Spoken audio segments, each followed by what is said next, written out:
Umpisahan natin ang storya kay Nonoy na nais na sanang pakasalan ang babae niya. Ngunit tumanggi ang babae na pumayag sa gusto ni Nonoy sa dahilang kayamanan lamang ang gusto nito sa lalaki. Dahil sa simpleng photographer lang si Nonoy kaya nagpa siya ang babae na iwanan na lamang siya. Tulad ng isang sasakyan hindi ito aandar kapag walang gasolina.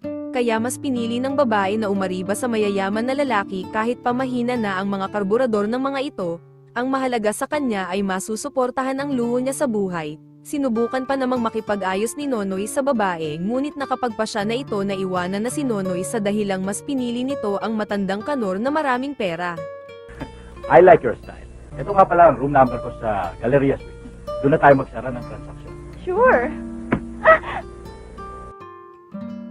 Dahil sa paulit-ulit na pagkabigo ni Nonoy sa pag-ibig kaya nangako ito sa kanyang sarili na hindi na muli itong iibig ng babae. Subalit may isang beses na may kumuha kay Nonoy bilang photographer nila at dito darating sa buhay niya ang babaeng mababa ang lipad na magpapabago sa paniniwala niya tungkol sa mga babae. Siya naman si Lily.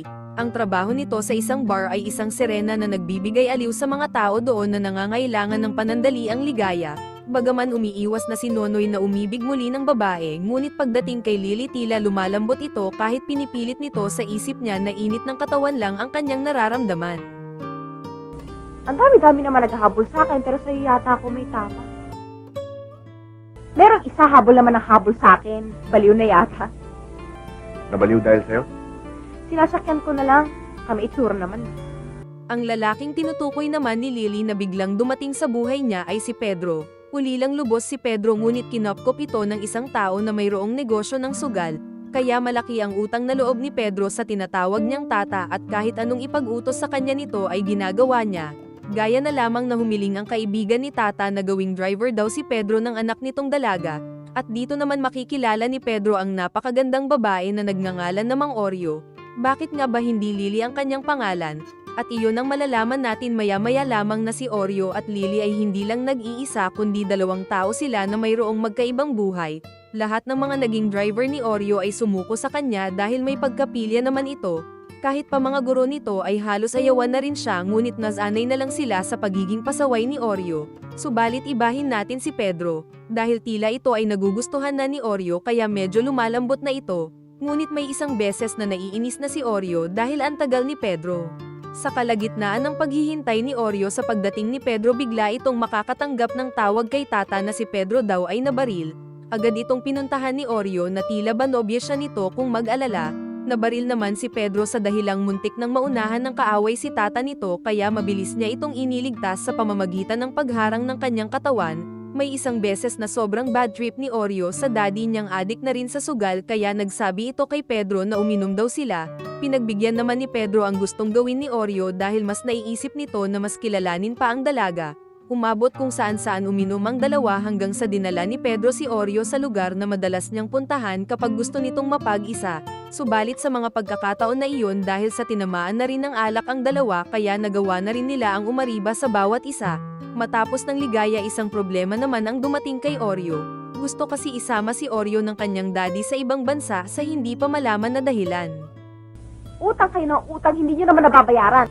Hanggang ngayon, hindi pa rin kayo marunong humarap sa mga problema. Ang tao na pinagkakautangan naman ng daddy ni Oreo ay si tata ni Pedro. Kaya nang malaman ni tata na gusto siyang takasan ng father ni Oreo, isang plano ang nais niyang gustong ipagawa kay Pedro. Inutusan niya si Pedro na pasikreto daw nitong kidnapin si Oreo upang sa ganun ay magbayad sa kanya ang father ni Oreo. Hindi naman gusto ni Pedro ang planong iyon ni tata dahil mahal na nito si Oreo. Subalit wala ring magawa si Pedro kundi sundin ang gusto ng kanyang tata dahil sa utang na loob niya dito. Dinala ni Pedro si Oreo sa sekreto nitong lugar upang bihagin ito doon. Wala naman kaalam-alam si Oreo sa plano sa kanya ni Pedro at inakala niya lang na iinom lang sila. Inutos ni Pedro na magtakip raw ng mata si Oreo dahil maglalaro sila. Dumating doon si tata at habang kumakanta si Oreo pinarinig naman ito sa father ni Oreo upang magbayad ito sa kanya. Nang malaman na rin ni Oreo ang ginawa ni Pedro sa kanya kaya labis ang kanyang pagkadismaya. Bago umalis si tata at makipagkita sa father ni Oreo sinabihan niya si Pedro. Hindi ako tumawag, umalis kayo agad dito. Bantayin mo mabuti yan. Halika mo! Talihan mo na ako! Bagaman bihag ni Pedro si Oreo ngunit hindi niya naman ito sinasaktan dahil hindi maipagkakaila na gusto na rin nila ang bawat isa. Sa pagpunta naman ni Tata sa lugar na napag-usapan nila ng father ni Oreo at sa hindi inaasahan na hindi sila magkakasundo, kaya sa kasamaang palad nagbarilan ang dalawa na naging dahilan ng kanilang kamatayan, nang hindi naman na makontak ni Pedro si Tata nito kaya nagpa siya na ito na umalis na sila sa lugar, subalit sa kalagitnaan ng paglalakad ng dalawa tila hindi pa rin maintindihan ni Oreo na kung bakit ito niloko ni Pedro. Kahit ano namang paliwanag ni Pedro kay Oreo tila sarado na ang isip nito dahil sa labis na galit, kaya isang delikadong aksyon ang naisip na gawin ni Oreo para lamang takutin si Pedro. Rio! Sige, lumapit ka! Magpapakamatay ako! Mahal kita, pero niloko mo ako. Tawarin mo na ako. Sinungaling! Rio!